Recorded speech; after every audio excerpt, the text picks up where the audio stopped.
In the 1950s, cars, even those in works teams, were nearly standard, and the drivers were all amateurs. Most events used public roads, and an amazing variety of cars could be competitive.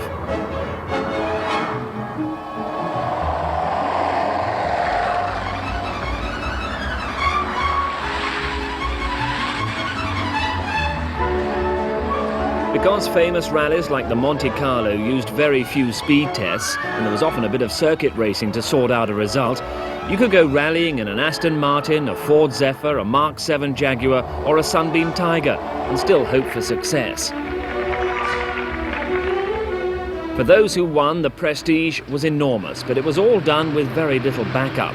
Service cars were few and far between, special tyres had yet to be perfected, and many competitors carried their own luggage and spare parts for thousands of miles. Then came the big advances of the 60s, when the first homologation specials from Ford and BMC pushed up the pace considerably.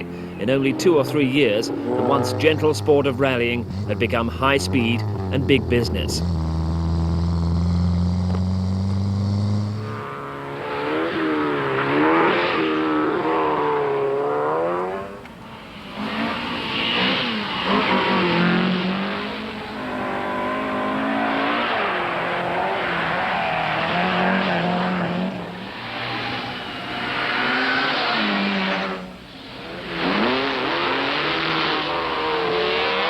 Early in the 1970s, 2 rear-engined rally cars, the Porsche 911 and the Alpine Renault, dominated top-class events. Most of the classic tarmac rallies of the 1960s had gone, displaced by special stage events using low-grip tracks.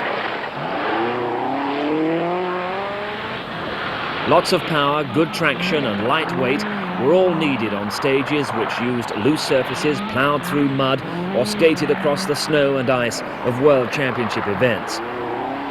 Even though its front-engine rear-drive layout was not ideal for the new breed of events, Ford's Escort RS 1600 was still a winner all over the world. It was only at the start of a long and successful career which would completely span the exciting 70s.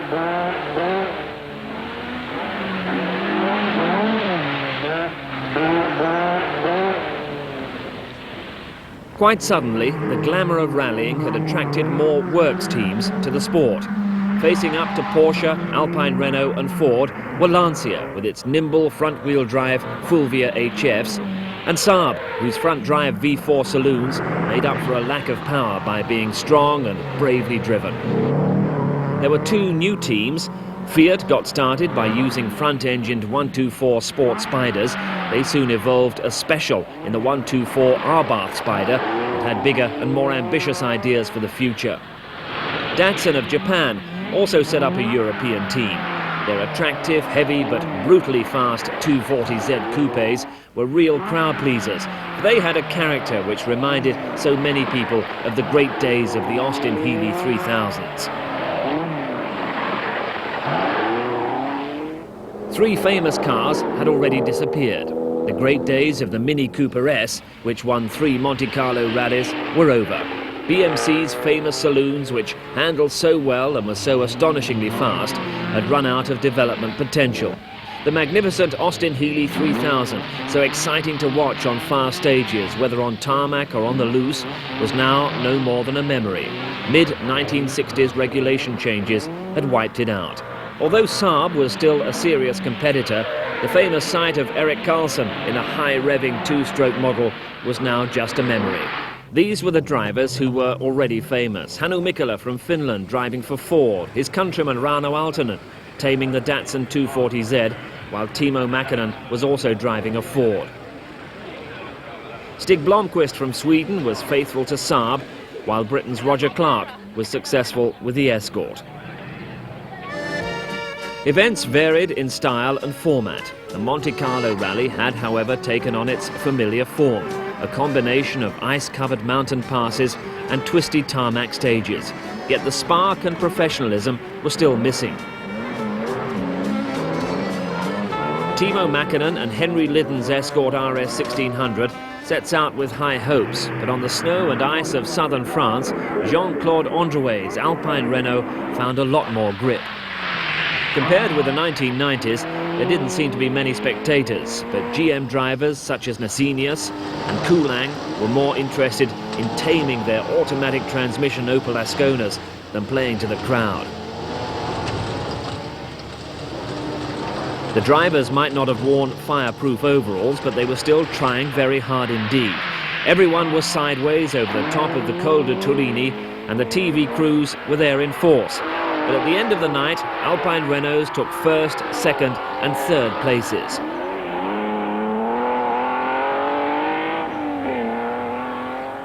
Even though the Monty was won and lost on the snowy stages, there was still the hazard of the traffic on open roads, and it was easy to lose time. These Opel drivers looked rather relieved to drop down the mountain against the picturesque and quite unforgettable backdrop of Monte Carlo.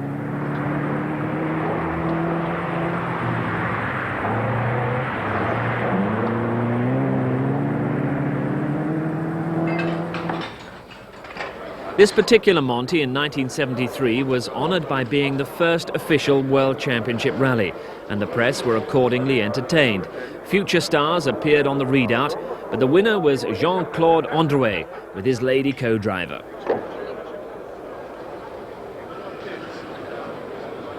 Androuet just 26 seconds clear of teammate Ake Andersen's car, with Hannu Mikkola's escort more than 2 minutes back in fourth place.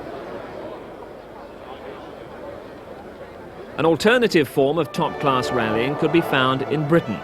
The RAC Rally, a classic forestry special stage event.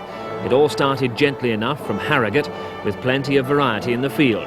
Twice winner in 1969 and 1970, Harry Karlstrom's 1.6-litre Lancia Fulvia HF started first, closely followed by Stig Blomqvist in his Saab V4. And Bjorn Valdegaard in his Porsche 911S. With competition from 3 works escorts, there was a great battle in prospect.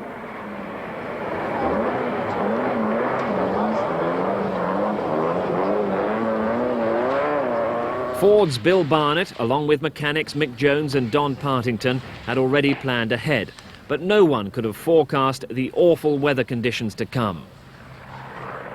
At Castle Howard in North Yorkshire, the tracks were icy, but there was still quite a lot of grip.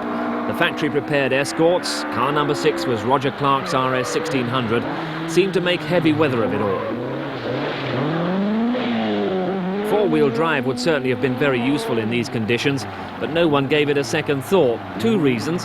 One was that there was no compact four-wheel drive cars on the market, and the other was that such layouts were banned from rallying until 1979. One aspect of the RAC Rally, the spectator stages, generally considered to be the easiest of the special stages, but Peter Clark made Woburn appear very difficult.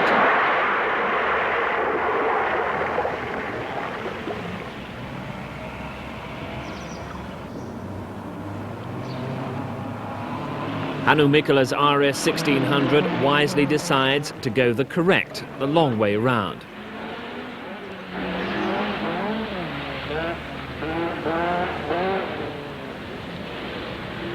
While Gunnar Blomqvist's Capri had its own ideas of the right way to get to the end of the stage.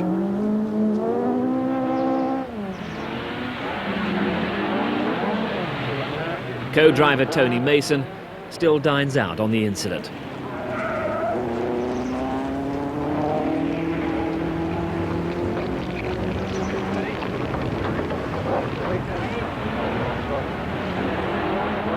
From the spectator stages to the forests of Britain, it's here that the RAC Rally has gained its reputation as the most gruelling rally in the world. Local knowledge was essential as pace notes were forbidden, this being one of the world's few blind rallies. Here in Yorkshire, as ever, it was very slippery under the trees, and some cars inevitably came to grief. Tony Fall, who became Opel's motorsport supremo later in the 70s, lost control of his big Datsun 240Z, and this was the result. We were coming down this 8-mile stage and we had a puncture on the rear wheel. We weren't particularly worried about this. We had done half the distance. We thought we could get to the end of the stage without any problems. And we're descending a long hill to a very slight T-junction at the bottom, and Unfortunately, with the flat tyre, the car didn't respond in the way I expected it. The forests of Yorkshire having taken their toll, the rally moves to Scotland, where the snow closes in. The special stages hadn't been ploughed, and the rally cars weren't allowed to use studded tyres. It's a miracle, therefore, that cars like Trombotto's Fiat 124 Spider could keep going at all, though Roger Clark's Escort showed no signs of giving in to the weather.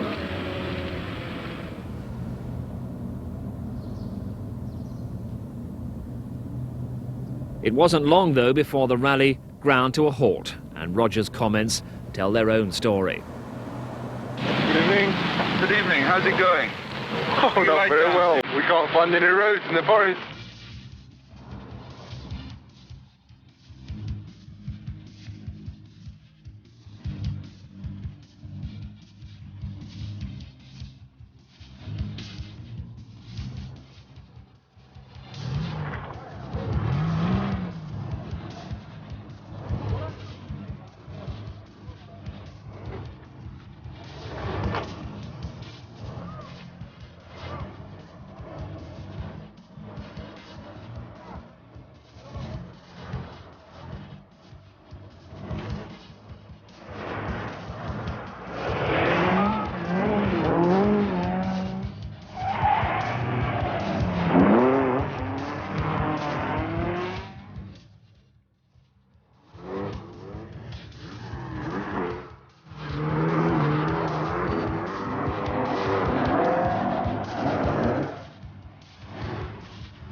The prestige of winning the RAC, like the Monte Carlo, was of vital importance to works teams like Ford and Lancia. Budgets were increasing, and hence the pressure on drivers like Timo Mäkinen and Roger Clark was starting to show. Roger and Jim came into the service point ahead of Timo, and they'd seen Timo stopped on the stage, and it appeared to them at the time that Timo was out of the rally. In fact, he wasn't. We stayed at the service point for about half an hour, three-quarters of an hour later, and Timo suddenly came screaming in. The car's gone fabulously. Well, I'm a bit niggled is the sort of stupid, false reporting that's been going on, by BBC included. Oh, what do you mean by that? Today's papers said that we had smashed our gearbox to pieces, which is utter rot. You had some damage to the gearbox, hadn't you? None whatsoever. This is what annoys us. We stopped on a stage, yes, we had selector trouble. We just jammed the, well, you can't, I can't explain it very well. We jammed the gear lever really between second and third, and we couldn't get it out. That was all. Service facilities and team communications were still very rudimentary. Timo Mäkinen eventually caught up with the news, getting together with Hannu Mikkola, Stuart Turner and Bill Barnett at a service, but none of them could catch the flying Blomqvist. Saab's front-wheel drive chassis was so well developed that Stiggs didn't seem to be handicapped by its serious power disadvantage. The Swedish team's front-wheel drive car had the best traction and the best handling of all the cars in the event, and certainly one of the bravest of drivers. Stiggs' career was still blossoming, but he'd still be a winner nearly 2 decades later. Robin Richards saw the finish like this. The first car clocked in here at exactly 6:30 on this cold but dry evening. For the 5th time in 10 years, victory has gone to a Swedish Saab, this time driven by Stig Blomqvist and Arne Hertz, both Swedes aged 25 years. Second place in this provisional order goes to another Swede, Bo Voldegard, in a Porsche, twice winner of the Monte Carlo Rally. Third is Karl Arrhenius, another Swede in another Saab. Followed by Hannu Mikkola and Gunnar Palm, Arrhenius moved up to third ahead of Mikkola in the last 100 miles. Timo Mäkinen of Finland, with Britain's Henry Liddon as his navigator, brought his Ford Escort into 5th place. The best placed British car looks like being the Ford Escort of Roger Clark and Jim Porter in 12th place.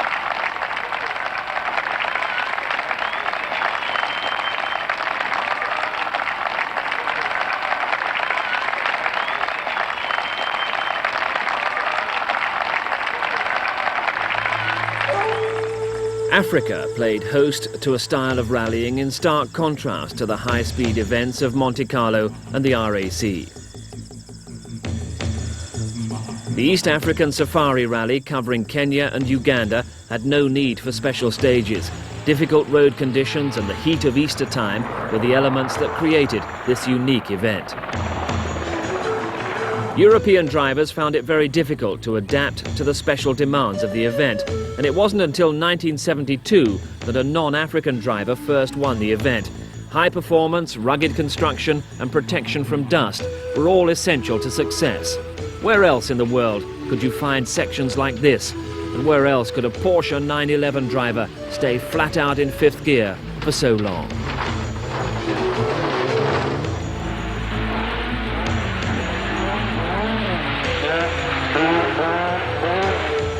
Deep in the bush, though, cars often had to pick their way from hole to hole and ridge to ridge. It wasn't enough to rely upon outright horsepower if you were likely to break the car on boulders. This was where local knowledge was so important and why a detailed recce was vital. It also explains why old-fashioned Datsuns and steady but reliable Peugeots were still competitive. There was nothing ordinary and nothing conventional about the Safari.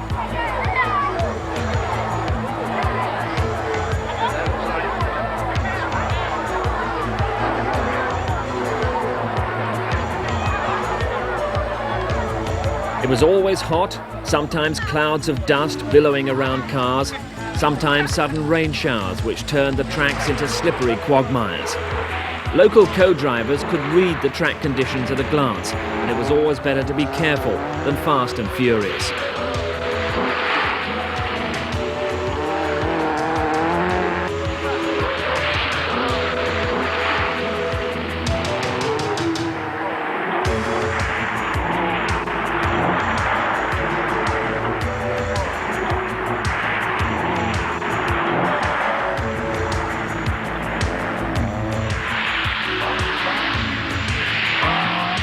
Since its inception in 1953, there have been no less than 16 Kenyan winners. With no overall winner in 1958, it wasn't until 1966 and 67 that Shankland, in his Peugeot 404, interrupted the Kenyan domination.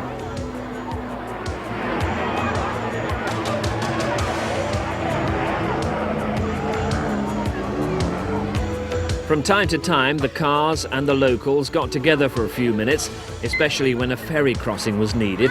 Only one car at a time, mind you, and nothing more advanced than manual labour to drag the craft across the river. Work out for yourselves how long it takes to deal with an entire field. Minutes, not seconds, are lost on occasions like this. In 1972, though, the Safari myth was broken when Finland's Hannu Mikkola and co-driver Gunnar Palm from Sweden became the first Europeans to win the event. So rallying took no single form in the early 1970s. Apart from the classic special stage events and the Safari, there were marathons. Even back in '68, the first of these was the London to Sydney, crossing through Asia and the Australian deserts. The most famous of all, no question, was the Daily Mirror World Cup Rally of 1970, which took 5 weeks to reach Mexico City from London. Star drivers like Roger Clark, Timo Mäkinen, Rauno Aaltonen, Henry Liddon, Hannu Mikkola, and even football star Jimmy Greaves all battled through the mountains of Europe, the deserts of Patagonia, and the high peaks of Bolivia and Peru. Marathons like this attracted a great variety of cars. London to Mexico not only attracted familiar works machinery, but private owners who carried their spares on the roof.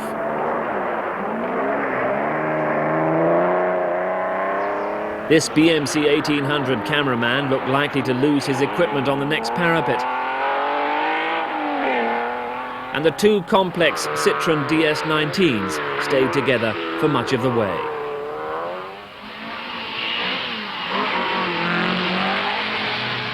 Some, of course, entered just for fun, and what better way for the Martin family to aim for Mexico than by using an ancient Rolls-Royce. In the end, though, the experience of factory teams always won through.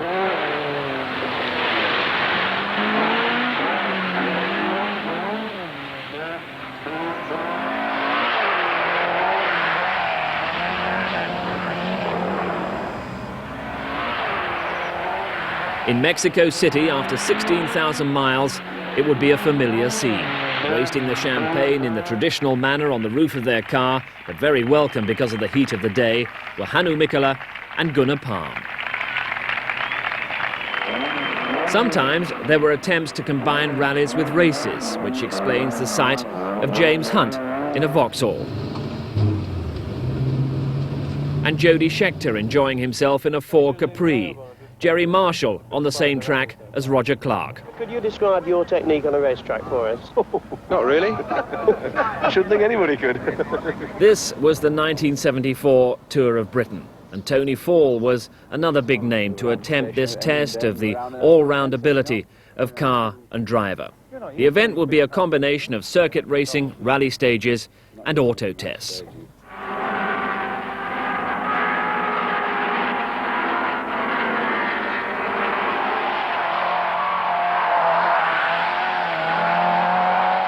No practice had been allowed, which meant that some drivers found the right way and some the wrong way to tackle the stages.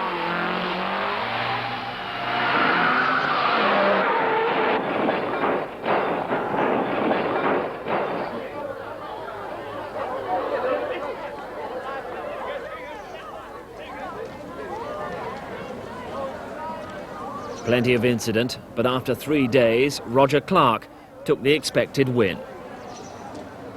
Bloody good. He's a very fine fella. I'm most impressed playing all those racing drivers. Oh, it's not difficult, is it? There you go. Well, shall I open it? It's the only pleasure I'm going to get out of this. Right, go on, fire it away. Good enough over everybody. Hang on. Only 2 factories threw great efforts behind rallying in the first few years of the decade. Lancia introduced the Fulvia Coupe in the mid-60s, and by 1970 it was a proven winner. The Fulvia HF had a 1.6-litre V4 engine and front-wheel drive. Add to this a 5-speed gearbox, aluminium body panels, top-grade drivers like Simo Lampinen, Harry Kallström and Sandro Munari, the 1972 winner on Lancia's home ground, the San Remo, and the potential was obvious.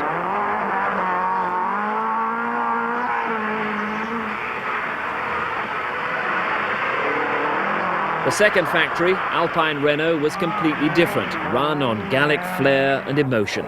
The ultralight rear-engine cars had been fragile in the 1960s, but Jean Redellet's Dieppe-based team made steady refinement to the rear-wheel drive glass fibre bodywork machines. The Alpines were best of all where grip was low, which explains why they won so many loose surface or icy road events, but they were also very effective on tarmac. Their handling featured lots of tail-out oversteer, and drivers like Jean Venatier and Jean-Pierre Nicolas were real heroes. Ford specialised in the UK and Scandinavia. The Escorts were based at Boreham, and with many variations were competitive from 1968 right through the early 1980s. Although the Escorts looked to be conventional cars, they had front-mounted engines and beam rear axles. The RS 1600 type, which appeared in 1970, had a 16-valve twin-cam engine, was light and very powerful. The RAC Rally of 1972 emerged as a legend in rallying history. From 4 cars entered by Ford, only 1 remained at the end of the first night. Roger Clark, winner on the Welsh and the Jim Clark National Rally that year, had stormed into a lead which he held for 3 nail-biting days, finally reaching York to give the Ford Escort its first ever win on the RAC Rally. It was the first of a windfall of RAC victories, 8 consecutive wins for the Ford Escort RS.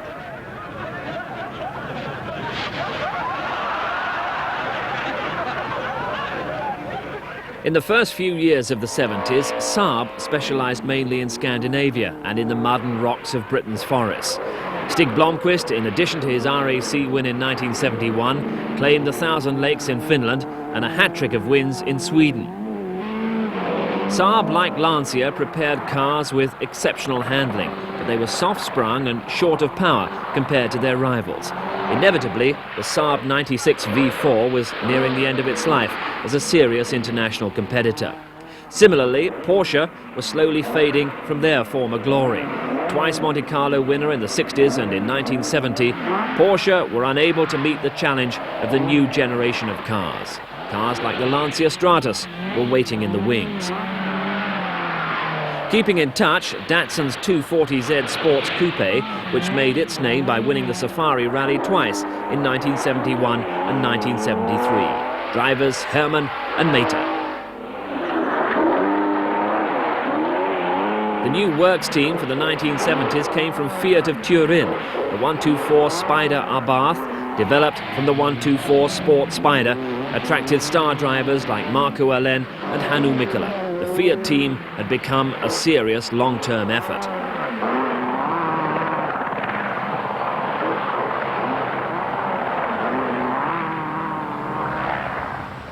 The energy crisis of 1973-74 stopped rallying in its tracks for a time, but within a year, this car, the Lancia Stratus, had changed the face of the sport.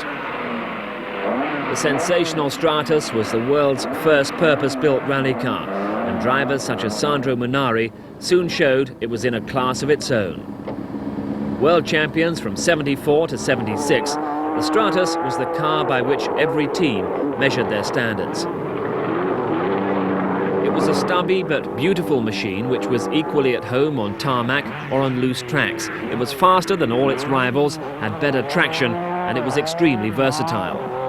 Its four-cam Ferrari V6 engine was behind the seats, driving the rear wheels, and it had glass fibre bodywork. In Britain, the checkered flag Stratus of Olaf Wolfredson dominated the rally stages and dominated the starting ramps as well.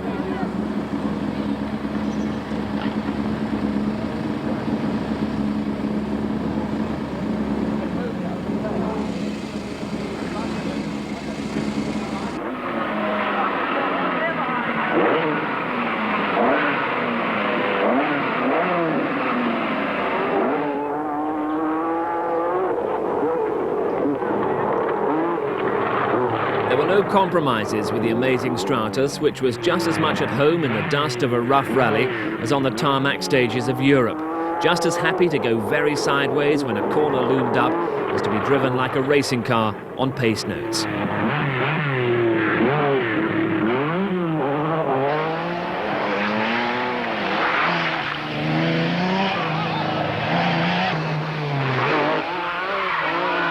But the Stratus wasn't easy to drive. The tail-heavy machine, 3 times world champion, was unable to ever win the much sought-after RAC Rally.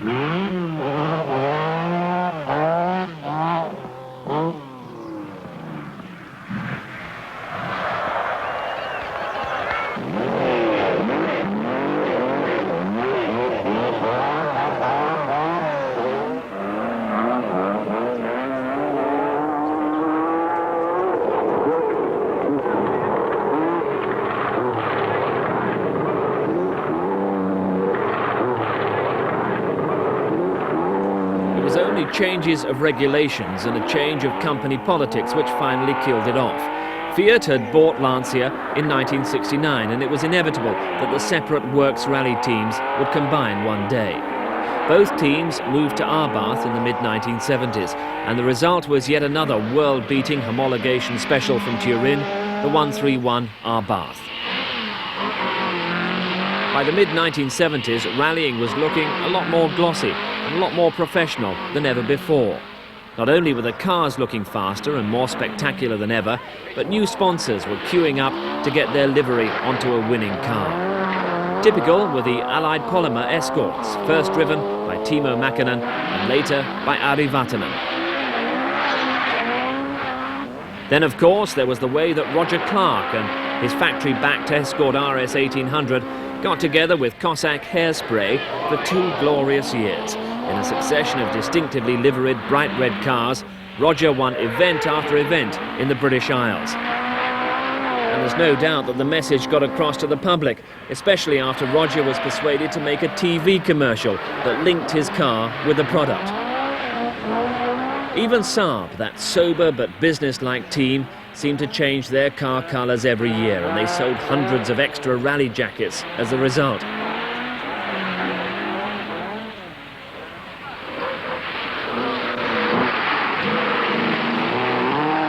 The new personalities and the new colours came thick and fast. One entertaining new character, Ari Vatanen, competing here on the British Championship of 1976. His exciting and aggressive style would be tamed in a few years, and obviously he was World Championship material. David Sutton built the best non-works escorts in the world, and he also had an eye for new talent. This was Pentti Ricola, 1976 Scottish Rally, the start of his long career.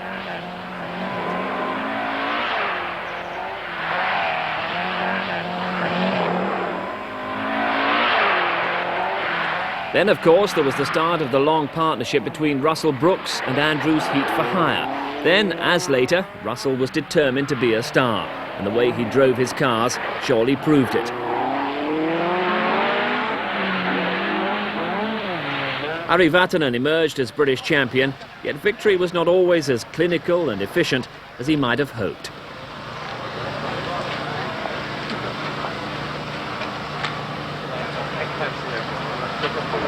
They've got an axle in their car, so... What does it make? Crown and pinion. What's your problem? Diff. Oh. Well, never broken. No one carries. Was it broken on the stage? Yes. Did you stop on the stage? No, we didn't stop still. We just came rolling down, and still we have same course also. Oh, well, you're okay. Yeah, on that one, but we can't carry on, I mean. Well, why can't you change it? Haven't you got another one? We haven't got any spare one. No one has, but that's right. I see. Well, that's a simple answer. It's a component which has never broken before in a British rally, so we don't carry them as spares. It's not a particularly common component. It's part out of a 3-litre Capri, part of the back axle, also part, obviously, of the BDA back axle. We can't find one at the moment, but we're still looking. So what length will you go to get one? Oh, we'll carry on looking as hard as we can, you know. We'll find a parked car and ask the owner if we can take his axle out of it and try that. We'll try anything. Well, have a drove down the road in that Commodore and see if you can see somebody with a 3-litre Capri then. Yeah, that's the best bet. What's this version? That is a 3-litre. Yes, it is 3-litre. So the only way to find a spare was to stop a passing spectator. We have a technical problem. A 3-litre Capri diff.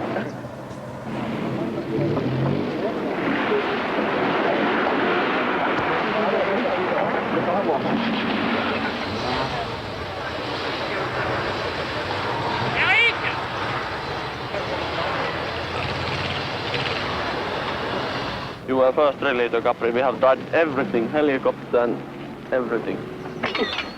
See, handle.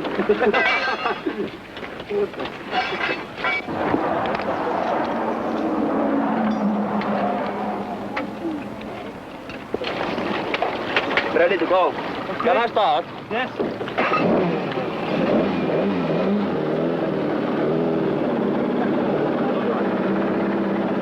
The best thing I think to do is to get it hooked into the dealer down the road, and get them to put either a new axle in complete or a new crown wheel and pinion, and just send the bill to me. I'll give you my card.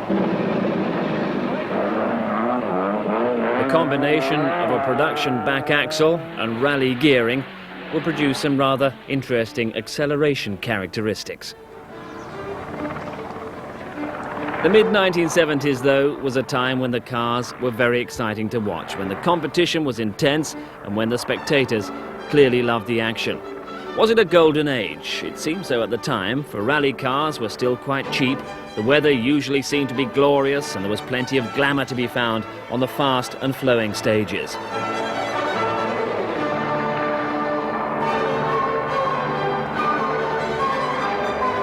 (1976) and Roger Clark is on the way to winning his second RAC.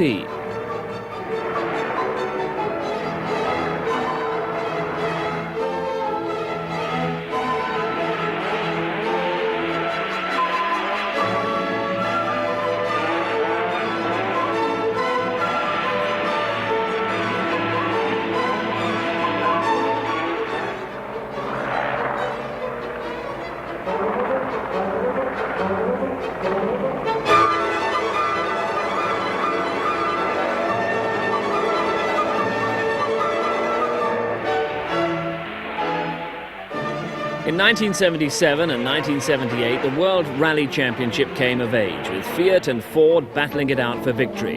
This was the time when Lancia Stratos had been retired, when it was still an outright winner all round the world. Teams like Saab, always crowd pleasers, were left really gasping by the pace, but their turbocharged car was on the way.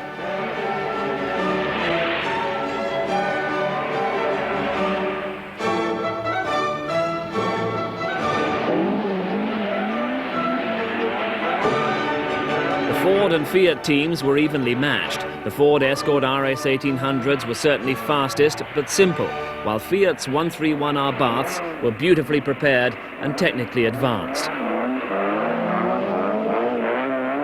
Ford drivers like Bjorn Valdegaard and Hannu Mikkola were already superstars, but Fiat matched this with Marco Alén, a rising star in his own right. And they matched it also with extravagant budgets and with entries in events all round the world.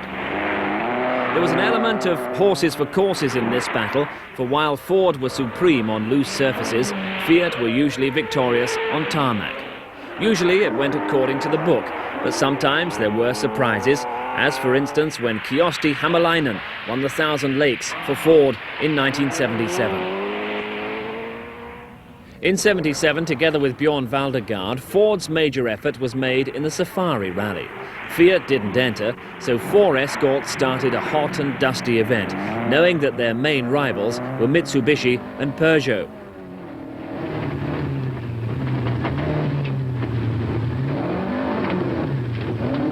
There was high-speed action right from the start, but heavy rain in mid-event turned the whole Safari into a mud bath.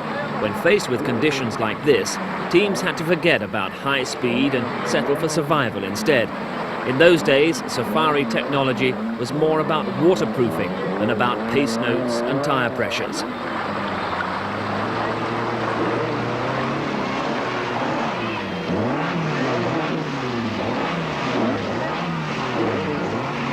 There's nothing quite as slippery as Kenyan mud, as Jean-Pierre Nicolas' Peugeot demonstrates at this control.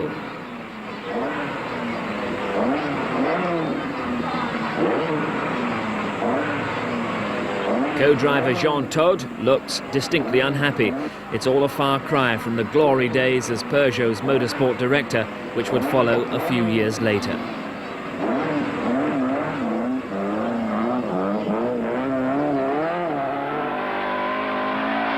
In the end, though, the effort was worthwhile, for Bjorn Valdegaard won the wettest Safari on record. By the end of the year, Fiat had won the championship, though Ford had won events, and Bjorn Valdegaard had become the season's star performer.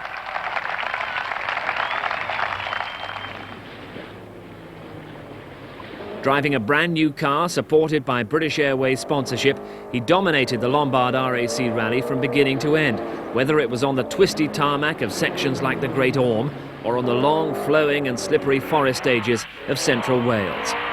Valdegaard, like other great drivers of this period, enjoyed pushing the nimble Escort to its limits. It was a sort of car that seemed to enjoy going sideways in perfect control. Roger Clark once said that as long as he wasn't watching the road out of the back window, he knew everything would be okay. It was a rugged machine which could deal with all types of rough going, and one which barked its way to hundreds of victories.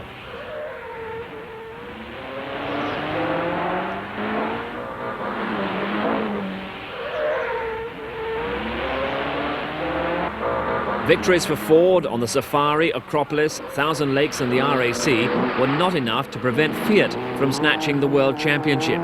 Fiat's 5 wins had come from 5 different drivers: Alén, Bacelli, Salonen, Androuet and Darniche, which showed the versatility of the team compared to the virtual one-man show of Ford.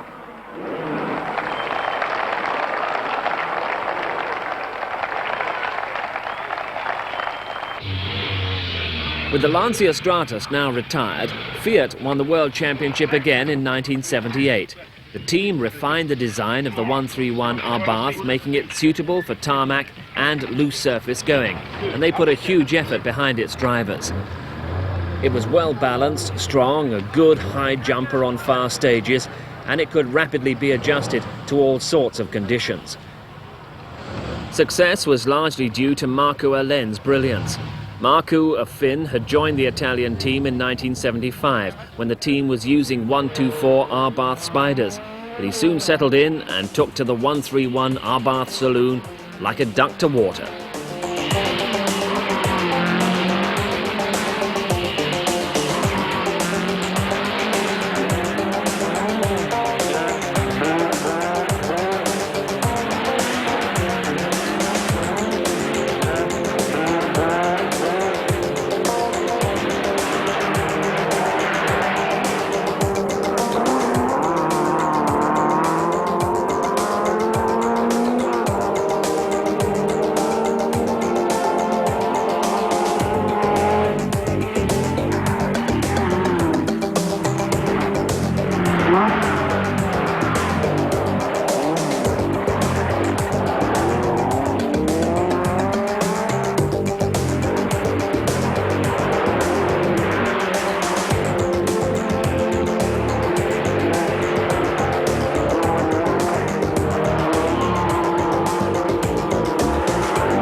Fiat was inventive and was always pushing to improve its cars.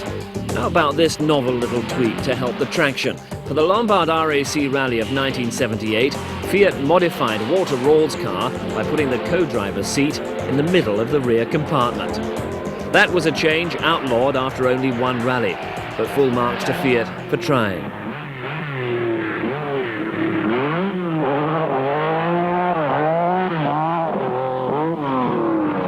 For the same rally, Marco Elen persuaded Lancia to bring a Stratus out of retirement.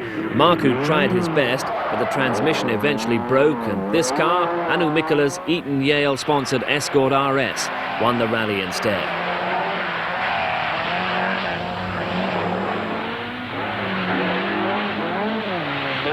It was another example of Ford's versatility.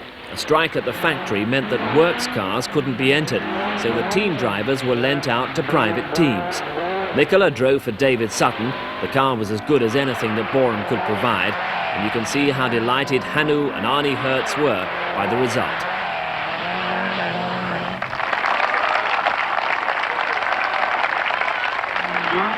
Roger Clark's RAC rally had gone disastrously wrong. His British supremacy under threat by younger drivers. Trying too hard, he left the road in dramatic style.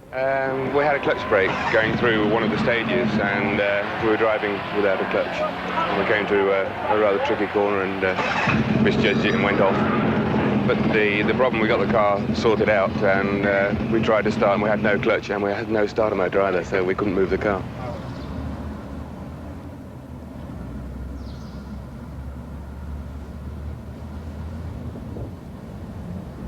By this time, too, there was a new shape in European rallying, the Vauxhall Chevette HS. Dealer team Vauxhall, determined to beat Ford in motorsport, had inspired the birth of the 16-valve twin-cam engine Chevette and had hired Blydenstein Racing to develop it for rallying.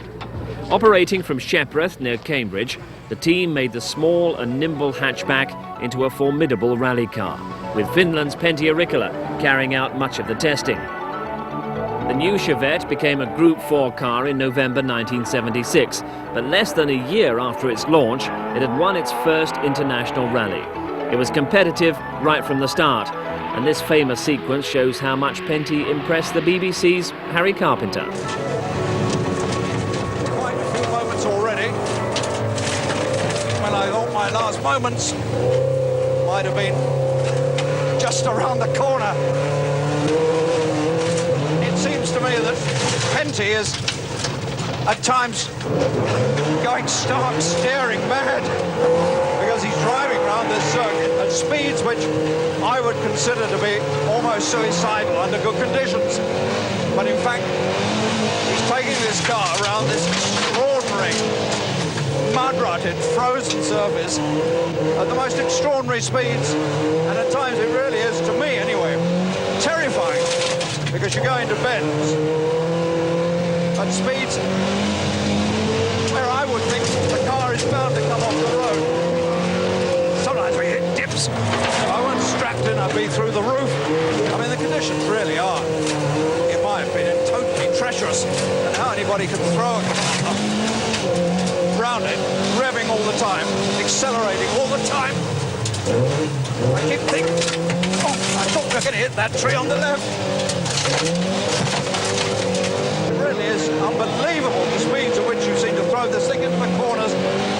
I might as well tell you that I'm scared stiff.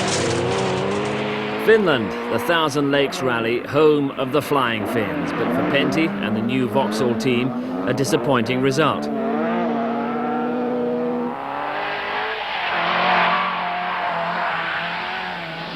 Early mechanical failure prevented the hoped-for impact on the World Rally scene, and the disappointment showed on Pentti's face. How much time have you got to spare here, Pentti? No, nothing. No, sorry. You told me how long? 3 minutes now.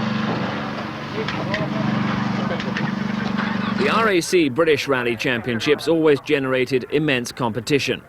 Pentti and his Vauxhall Chevette and Russell Brooks's Ford Escort had a year-long battle, a battle which helped set the pattern for a famous rivalry that continued through the 80s. In 1978, Brooks's Escort seemed to have the measure of the Vauxhall at first, but only seconds ever separated the cars.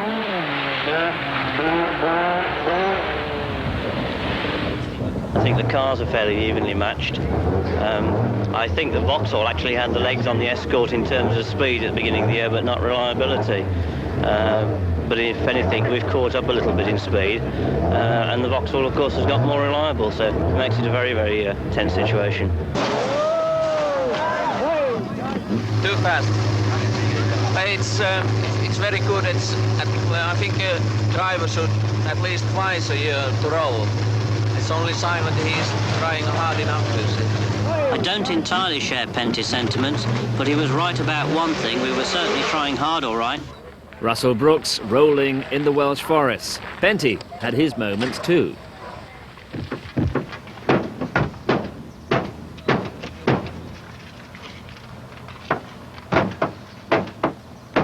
Can you tell us what happened here, Pentti? Oh, I think you can see it. But we just tried too fast. So we went very sideways, and we were a small ditch. It took the car and it rolled.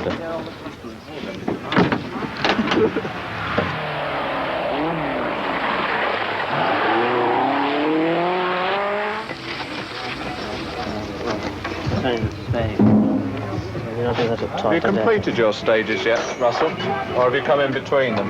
No, we've come in between them because we broke a rear shock absorber, and we've also had some more brake trouble.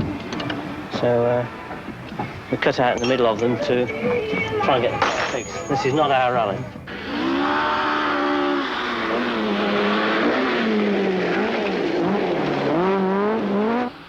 Pentti's Vauxhall won the first round of the Open Series Championship in 1978 and Russell the second, but Hannu Mikkola then won 3 further events and clinched the championship at the end of the year. Escorts seemed to come in all colours. Ari Vatanen had a car sponsored by Gandhi brake linings.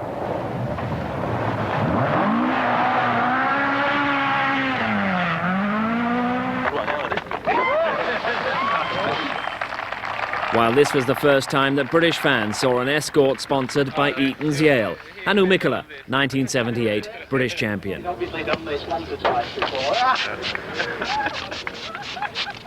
British Leyland, which had been out of rallying for some years, came back in the mid-70s, but had to wait 2 or 3 years before their cars could match the pace of the established opposition. Although the Triumph Dolomite Sprint didn't look as extrovert as the Fords and Vauxhalls with which it had to compete, it was a rugged and reliable machine. But managed by John Davenport, the team then started using a new sports car, the TR7, in 1976. Once it got a light alloy V8 engine in 78 and was renamed the TR7 V8, it was possibly the fastest British rally car of all. With Tony Pond as the team star driver, the TR7 V8 was at its best on tarmac. It squatted low, had excellent traction, and it looked, sounded and was an impressive sight. Although unsuccessful in forestry stage events, TR7 V8s won major events on tarmac in Britain and in Europe. It was only sheer bad luck which stopped the team in its tracks on World Championship rallies like the Tour de Corse.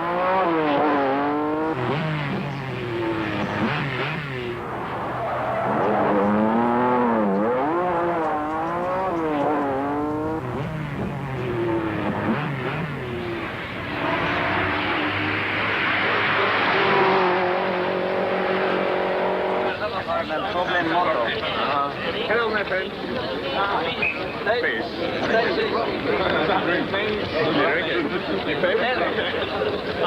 So who were the other major players? Tony Fall founded the British dealer Opel team in 1974 and not only managed but drove his new cars.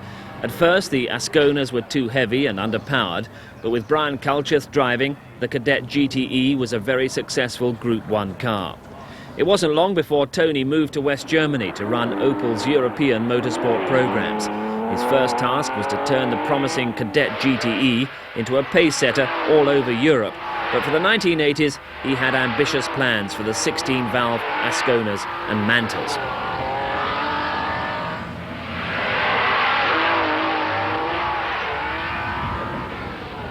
By the mid-1970s, Datsun had stopped using its 240Z coupes in favour of the smaller but noisy, tough and fast four-cylinder Violet saloons.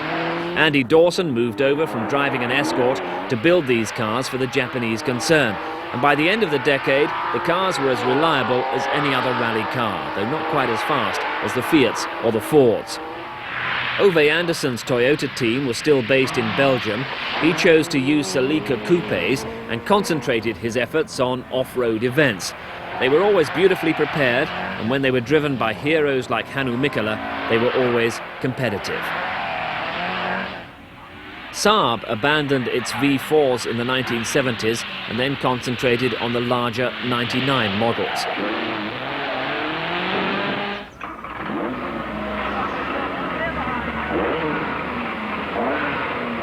Still with front-wheel drive, the turbocharged version was ready by 1978 when stars like Stig Blomqvist and Per Eklund made it go improbably fast.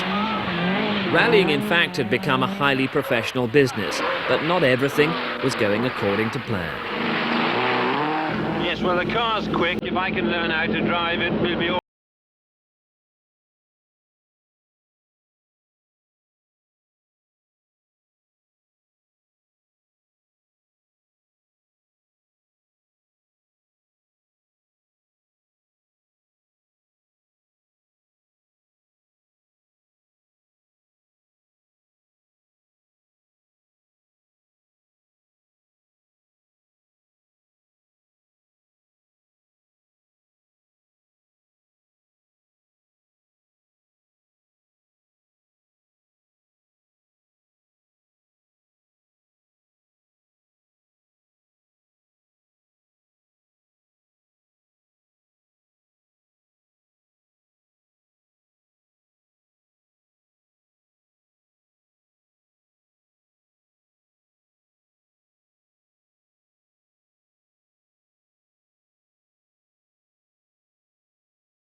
The 99 Turbo was solid, stable and easily controllable, though it was really too heavy to beat the Fiats and Fords on tarmac.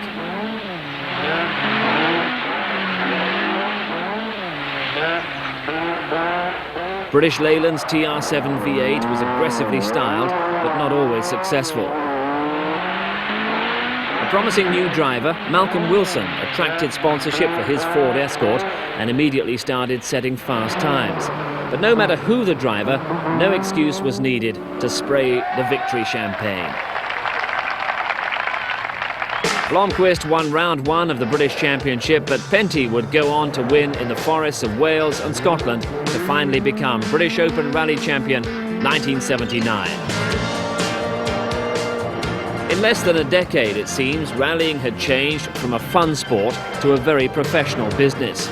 Teams like DTV spent hour upon hour testing their cars, matching engine and suspension settings to tarmac and loose surface conditions. It was time to try one type of tyre against another, time to work on the promotional material, and time to go fast just for the hell of it. Practice, they say, makes perfect, and all the top teams did a lot of that.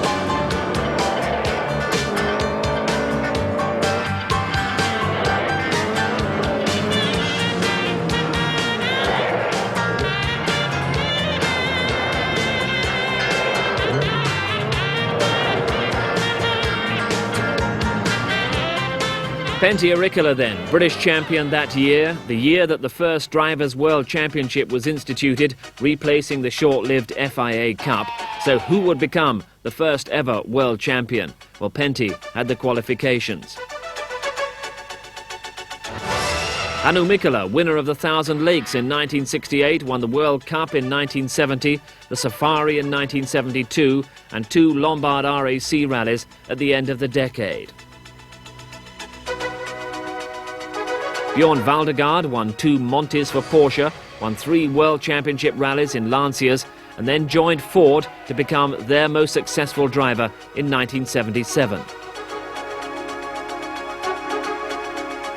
Roger Clark was Britain's best ever rally driver, winning countless events in Ford Escorts, most notably the RAC rallies of 1972 and 1976.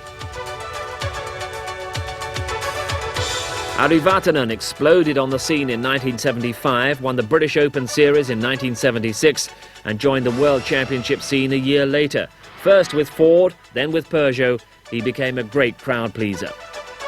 Walter Röhrl, the German, drove for Opel before joining Fiat in 1978. In the next few years, he'd win the World Drivers' Championship twice and the Monte Carlo Rally 4 times. Marco Allen drove for Ford in 1974, but joined Fiat Lancia in 1975. Marco usually drove the 131R Bath, but loved rallying the Lancia Stratus. He won the FIA Cup, the unofficial World Championship, in 1978. And Stig Blomqvist's works career, that began in 1971, the year in which he won the RAC Rally, and he drove for Saab through the 70s. He went on to become world champion in 1984. Jean-Claude Androuet started the 70s as an Alpine Renault works driver, winning the Monte in 71 and 73. Later, he joined Fiat and won the San Remo Rally in 77. Sandro Munari was Lancia's star driver in the 70s. He won the Monte Carlo Rally 4 times, 3 of them in a Stratus, and used a Stratus to win no fewer than 4 other World Championship events. Shekhar Mehta was a safari specialist who excelled at other long-distance rough road events. He won the Safari in 73, then 4 more times in succession, 79 to 82 inclusive, every time in a Datsun product. By 1979, Timo Salonen of Finland was a rising star. Having won 1 World Championship rally for Fiat in 77, he joined Datsun for 1979. He would become world champion with Peugeot in 1985. The first official World Rally Championship was held in 1979, and throughout the year, Lancia, Ford, Fiat and Datsun slugged it out, round after round. Bernard Darniche's privately entered Stratus was supreme on the last night of the Monte Carlo in front of the TV cameras and thousands of spectators. And victory went to the blue Lancia by a mere 6 seconds.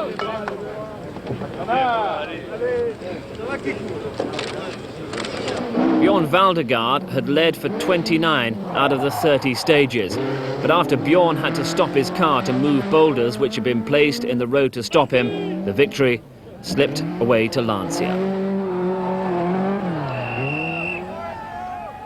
Ford then took second place in Sweden and a 1-2 in Portugal, and then after missing the Safari, won by Shaker Mater's Datsun, the Rothmans-sponsored team turned out in force on the Acropolis.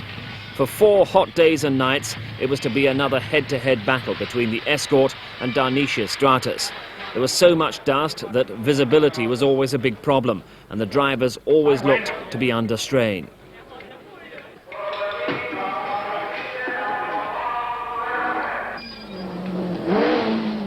Although Hannu Mikkola had a brand new car for the event, his engine let go after 9 stages, while Roger Clark's car failed a few hours later. After that, there was no time to stand and stare at that wonderful Greek scenery, though by tradition, the rally started under the shadow of the Parthenon itself, in the city of Athens.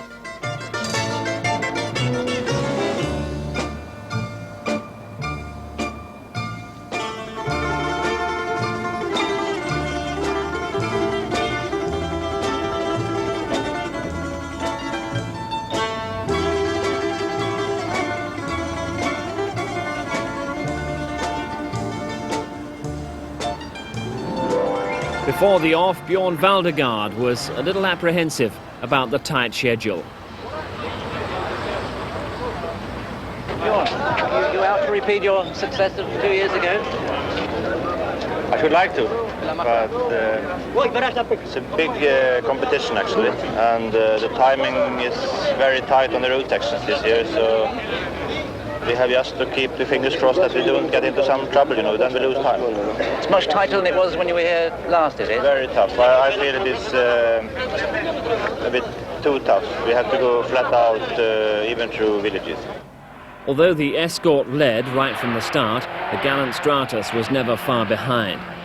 Steady and patient development had made both cars very strong and very fast, whether it was in the choking dust of the countryside or on the incredibly slippery tarmac of the Greek country roads. Drivers talk about getting a car dancing, and this shows just what they mean by that. The cars are never straight for more than a second or two, but they're always under complete control.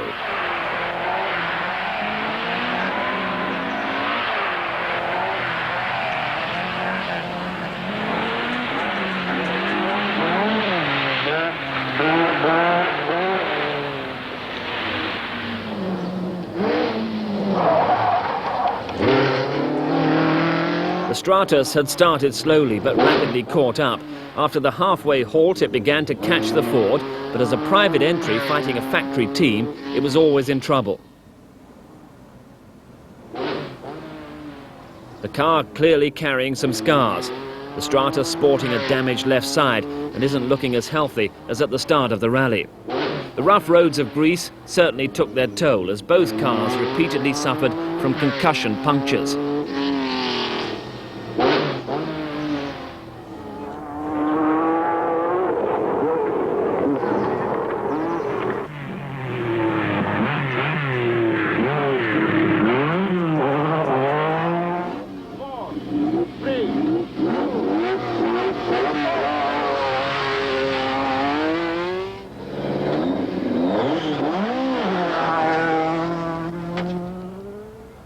On the last day, the Escort lost its complete exhaust system, which might have cost it the rally.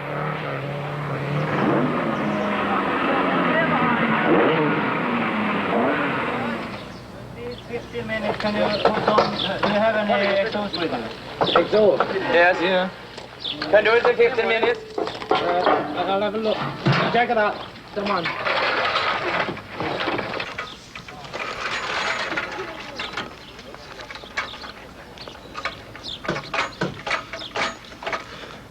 I can put one on, but it won't stay on, that's the problem. Not at all. Well, I'll try and wire it on. Weld it on. I'll finish these tyres off, Gordon, yourself. Yeah, where's the centre part? Very hard night. Very big fight with Danish. You know, I lost time when I had 2 punctures on one stage. And it was equal. And he was really, really fighting until he broke his rear suspension.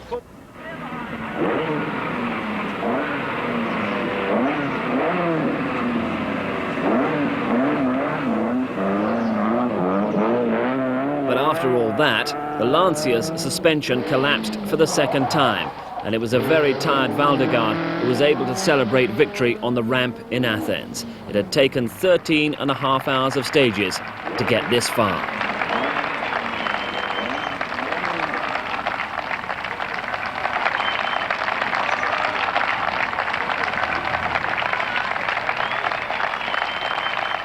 Ford won in New Zealand, Fiat in the Thousand Lakes, and Valdegaard won again for Ford in Canada before the action returned to mainland Europe. Ford had never planned to face Fiat and Lancia on their home ground, the San Remo rally, and one can see why. Some of the rally stages were over dust-clogged tracks, but most were on tarmac. So it was here that Tony Facina's privately financed Jolly Club Lancia Stratus proved to be ideal. This victory, in fact, was a real embarrassment to Fiat, whose 4 131R Baths were well beaten. Company politics had seen the unique Stratus prematurely retired at the end of 1977, so that ordinary-looking Fiats could take the limelight. Not much limelight here, but since there was a local boy making good, it was still good news in Italy.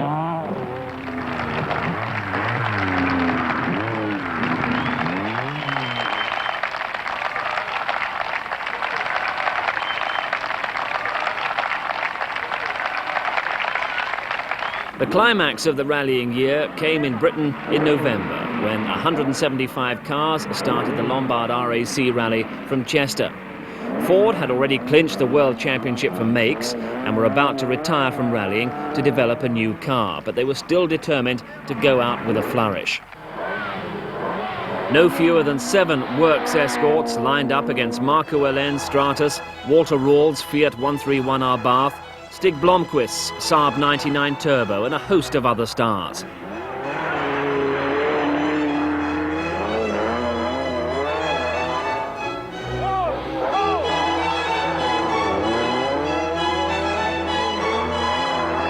Even on the first special stage in Knowsley Park near Liverpool, the pace was fast and furious.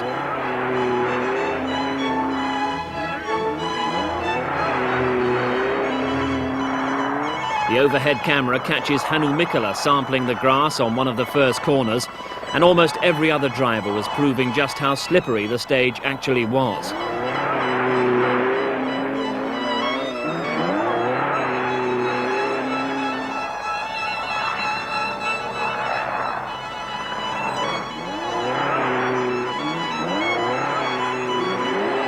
A new combination, Tony Pond and the Talbot Sunbeam Lotus.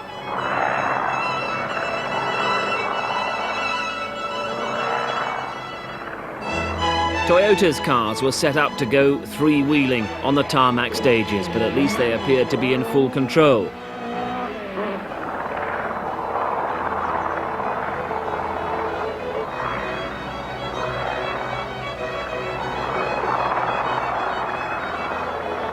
That's more than you can say for Shigeo Kaneko's Mazda RX-7. Or for Suhiro Fukuda's Datsun Sunny. They should have watched and learned from Marco Ellen controlling the Stratus or Pentti Ricola, the Chevette. But there were others who'd never learn.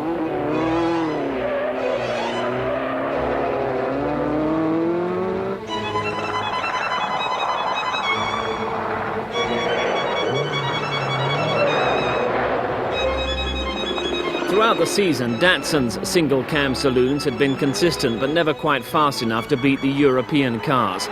In the Lombard RAC rally, Timo Salinen's 160J and Andy Dawson's sister car went well, while dozens fell out around them. And at half distance, Salinen's car was up to 7th.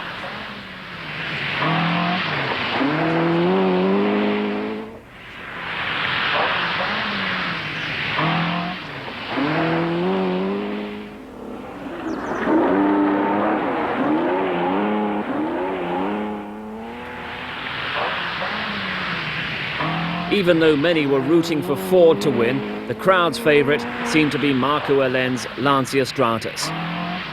This old car led the rally for 10 stages, then went off the road for 14 minutes in Kielder and never recovered from that. Marco was 10th at half distance, but still trying hard.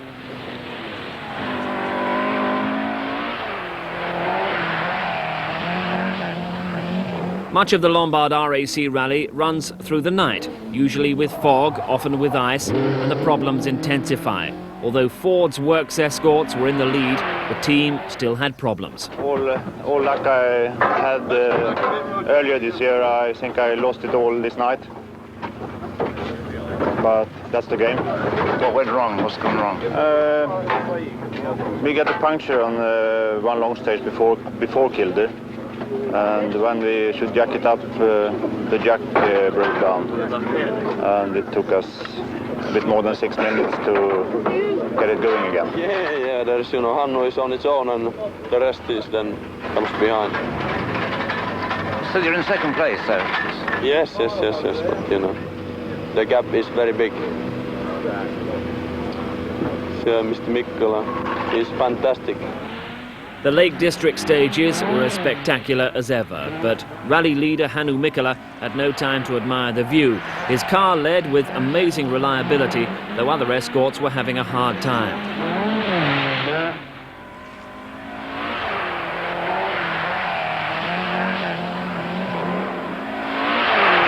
Russell Brooks, third in 1978, was trying even harder this year. Third at the night halt behind Mikkola and Vatanen, he attacked the tarmac of the Great Orme stage as if his career depended on it.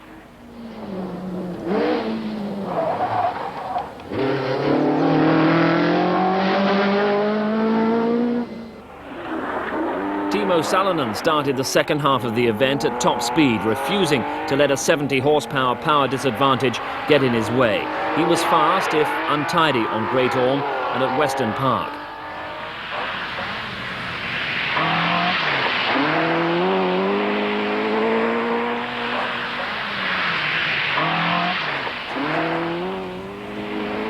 As the rally moved into the last night, this sort of pressure was about to hit Tony Pond's Sunbeam Lotus, which crashed, and Roger Clark's Escort, which blew its engine. After 59 grueling stages, Ford's drivers triumphed in their last event as a team. 4 drivers finished in the top 6, and only Marco Elen Stratus and Salonen's remarkable Datsun could get among them.